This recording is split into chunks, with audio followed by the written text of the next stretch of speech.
메소포타미아에서 수메르는 문명화된 왕이 땅이라고 불렸습니다. 약 6500년 전 정교한 문자 언어, 웅장한 건축물, 복잡한 수학, 놀라운 천문학을 갖춘 매우 진보된 문명이라는 특징을 가지고 절정기를 누렸습니다. 수백 명의 신들이 종교 체계를 구성했습니다. 수메르인들은 인간과 신들이 한때 지구를 공유했지만 동등하게 존재하지는 않았다고 생각했습니다. 그들은 인간이 신들을 섬기는 뚜렷한 목적에 의해 설계되었다고 믿었습니다. 그들의 최고 신이었던 아누는 그의 아들 엔키와 그의 딸 닌키에게 신을 제물로 하여 그의 몸과 피를 진흙과 섞어 신들의 형상으로 인간을 만들도록 명령했습니다. 수메르 신화에 따르면 아눈나라고 불리는 인간과 비슷한 형상의 신들은 처음에 그들의 고향 행성에 필요한 자원을 채굴하기 위해 지구에 왔다고 합니다. 이제 인간 노동력이 생겨나면서 그들의 임무가 바뀌었습니다. 그들은 모든 실질적인 목적을 위해 노예로서의 인간을 통치했습니다. 그들의 작전 기지는 티그리스 강과 유프라테스 강 사이의 땅인 메소포타미아였습니다. 세계 최초의 서사시인 길가메시 서사시에서는 이곳을 에덴이라고 불렀습니다. 신화에 따르면 처음에 인간은 스스로 번식할 수 없었습니다. 이것은 불편한 것으로 판명되었고 이에 엔키와 닌키는 새로운 종을 수정하는 방법을 찾았습니다.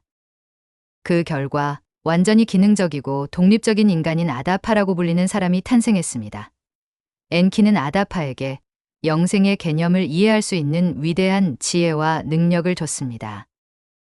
그러나 아다파의 저주는 그가 상상할 수 있는 것을 결코 이룰 수 없다는 것이었습니다.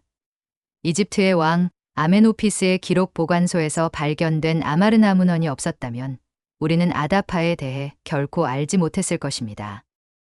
그러나 1912년 그의 이야기는 아슈르바니팔 도서관에서 특별한 발견에 의해 확인되었습니다. 번역된 이후로 아다파와 남풍이라고 불리는 이야기의 일부가 기록된 5개의 부분 단편이 공개되었습니다.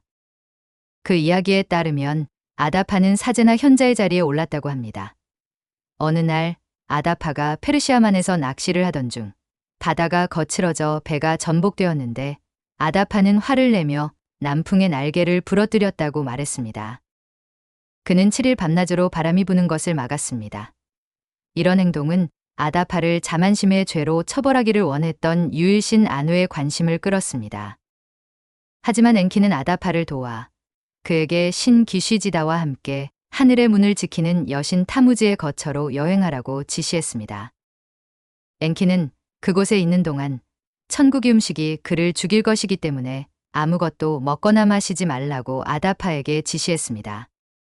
아다파는 에도요신 전통적인 배옷과 제를 걸치고 탐무즈와 기쉬지다 앞에 나타나 두 신이 그의 땅에서 사라졌기 때문에 애도하고 있다고 주장했습니다. 그들은 항상 아다파에게 친절했고 음식과 음료를 제공했습니다. 하지만 미리 경고를 받은 아다파는 이들의 호의를 거절했습니다.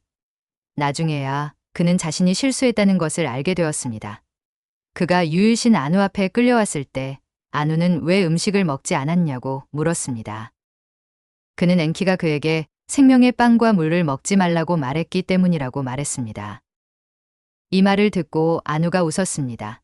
아다파가 인류에게 무슨 짓을 한 것일까요? 아다파가 이 음식들을 먹었다면 인류는 불멸을 얻었을 것입니다.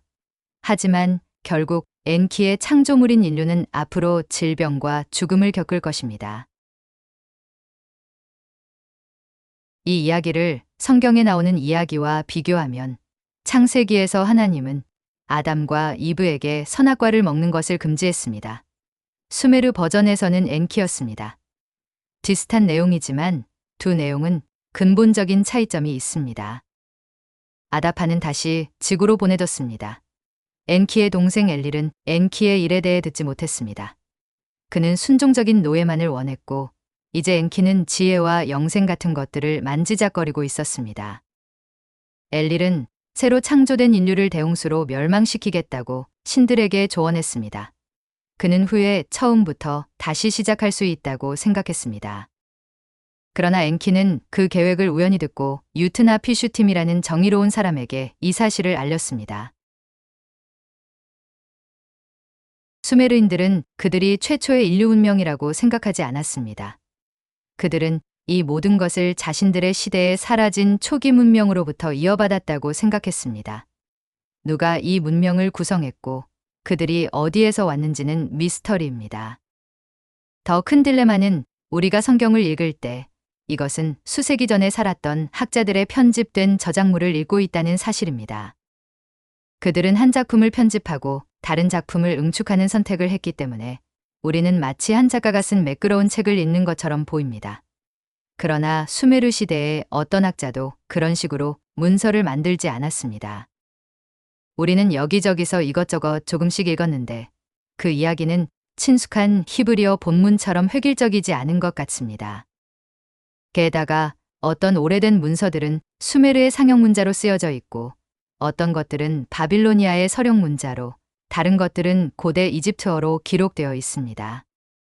현대의 편집자는 선택할 수 있는 자료들이 많고 대부분의 독자들이 고대 언어를 읽지 못한다는 확신 아래 하나의 내용 또는 또 다른 내용에서 조금씩 잘라 편집할 수 있습니다.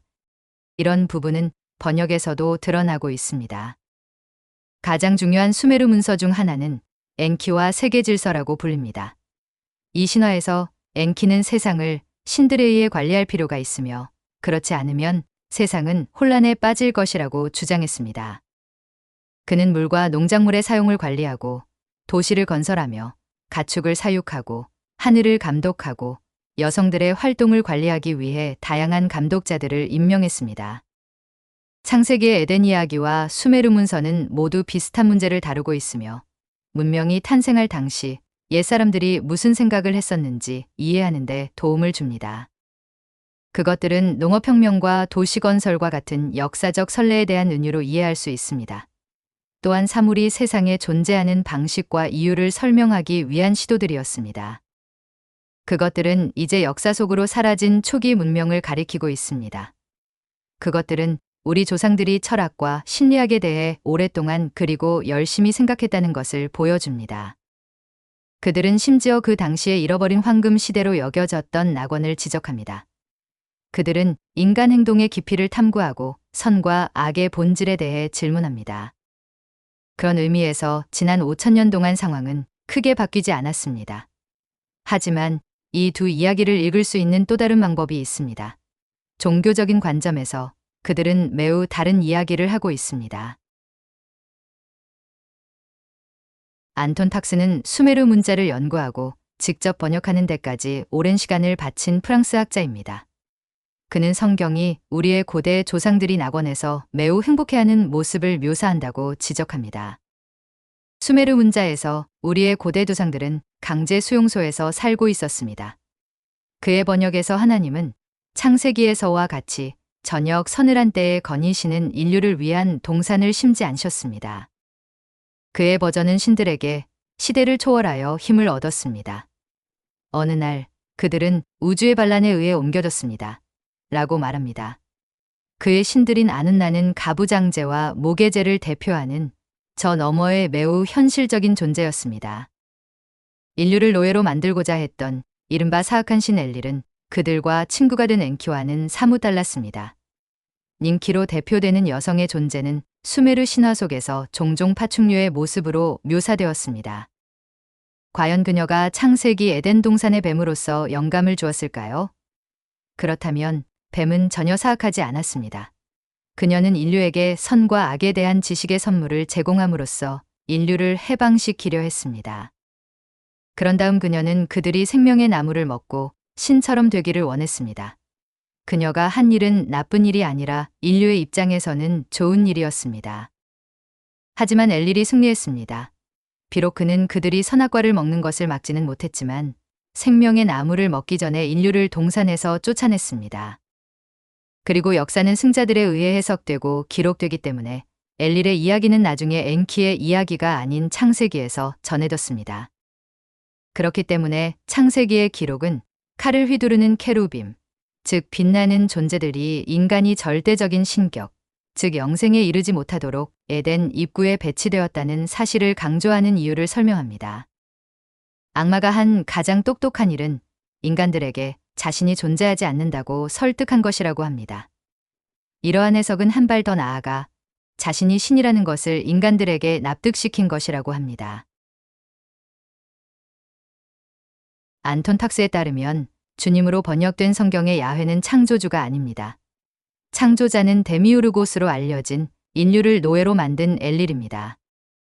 그는 자유, 특히 여성의 자유를 억압했던 가부장제 체제의 우두머리였으며 평등을 원하지 않는 신이었습니다. 그는 복종하는 노예를 원했고 창의적이고 운회적이며 직관적인 사고를 하는 사람을 원하지 않았습니다. 그는 매일 수고해야 하는 좌뇌형의 순종적인 하인을 원했습니다. 이 수메르의 이야기는 인간이 노동력을 제공하기 위해 DNA 조작을 통해 변형된 직립보행 동물이었다고 말합니다. 안톤 탁스에 따르면 수메르어로 아담이라는 단어는 동물을 의미합니다. 에덴은 집을 의미하는 이유와 생명을 의미하는 덴으로 구성되어 있습니다. 사탄은 수메르어로 관리자를 의미합니다. 엔키는 에덴의 뱀인 인키를 통해 인간에게 선과 악을 분별하는 능력을 부여함으로써 인간에게 지혜를 부여했습니다. 그것은 엘리를 놀라게 했습니다. 그가 할 수 있는 최선은 그들을 에덴에서 몰아내고 그들이 돌아오는 것을 막는 것이었습니다. 이러한 수메르의 창조 신화에 따르면 지난 5,000년 동안 일신교 신자들이 숭배해온 하나님은 창조주이신 여호와가 아니었습니다. 그는 사탄 그 자체였고 가부장적인 데미우르고스인 엘릴입니다. 이것은 인류를 멸망시키기 위해 홍수를 보낸 구약의 하나님, 이스라엘 백성에게 무고한 가나안 여인과 아이들을 죽이라고 명령하신 하나님, 피의 굶주린 십자군과 종교 재판을 정당화하신 하나님을 설명합니다. 신약 성경에서 요한복음의 저자가 또 아는 것은 우리는 하나님께 속하고 온 세상은 악한 자 안에 처한 것이며 라고 요한일서 5장 19절에서 선언할 수 있었던 이유를 설명합니다. 그는 인간이 에덴으로 돌아가려고 노력하며 선한 싸움을 해왔다는 것을 알아챘습니다. 이 해석에 따르면 우리는 경쟁하는 영적 세력의 신성한 싸움에 휘말려 있습니다. 우리는 여전히 땀을 흘리며 일용할 양식을 벌어야 합니다. 단지 우리가 저주의 의미를 찾는 것으로 바뀐 것뿐입니다. 인간은 파라다이스로 돌아가고 싶을 뿐입니다. 1945년 이집트 나그한마디에서 발견된 영지주의 문헌들에는 이 수메르 버전의 이야기에 공감했다는 징후들이 있습니다. 영지주의는 로마 기득권층에 의해 이단으로 선언된 초기 기독교 분파입니다. 로마 시대 교회는 그들의 경전을 불태웠고 아마도 요한복음을 제외하고는 그중 어느 것도 신약 성경에 포함되지 않도록 철저히 금지했습니다. 그러나 숨겨지고 파괴되지 않도록 보관된 책들이 발견되면서 이제 우리는 영지주의자들에게 지혜 또는 소피아가 묻히기를 거부하는 여성 에너지를 나타낸다는 것을 알게 되었습니다. 그녀는 로고스, 즉 하나님의 말씀이었습니다. 영지주의는 지구 밖의 세력에 의해 더 큰 게임이 진행되고 있다고 믿었습니다. 우주는 우리가 인식하는 것보다 더 크다고 그들은 선언했습니다. 사실 우주는 멀티버스라 불리는 신의 거대한 육체의 한 세포일 뿐입니다. 여기 지구상에서 선과 악의 싸움, 여성과 남성의 싸움, 엔키와 엘릴의 싸움이 격렬해지고 있습니다. 하지만 선은 결국 승리할 것입니다. 이 종교적인 믿음 체계는 우리가 한쪽 어깨에는 엔키라고 불리는 천사가 있고 다른 한쪽 어깨에는 엘릴이라고 불리는 악마가 있다고 말합니다. 지구는 데미우르고스의 영역일 수도 있지만 그 영역 자체는 어머니 지구라 불리며 악마 엘릴이 끄려고 애쓰는 신성한 불꽃이자 지혜의 여신 소피아의 세계입니다. 데미우르고스가 우리의 일상적인 현실을 지배할지도 모르지만 우리가 인내할 수만 있다면 에덴은 여전히 기다리고 있습니다. 그리고 우리는 그 전투에서 혼자가 아닙니다. 이것은 우리가 어린 시절에 교육받았던 성경의 기록과는 완전히 다른 내용입니다. 우리가 이것을 이야기적으로 또는 역사적으로 읽어도 우리가 생각하지 못했던 것보다 훨씬 큰 것에 관여하고 있다는 생각에 멈추게 됩니다. 지금까지 시청해주셔서 감사합니다. 구독과 좋아요, 알람 설정은 영상을 제작하는 데 큰 힘이 됩니다.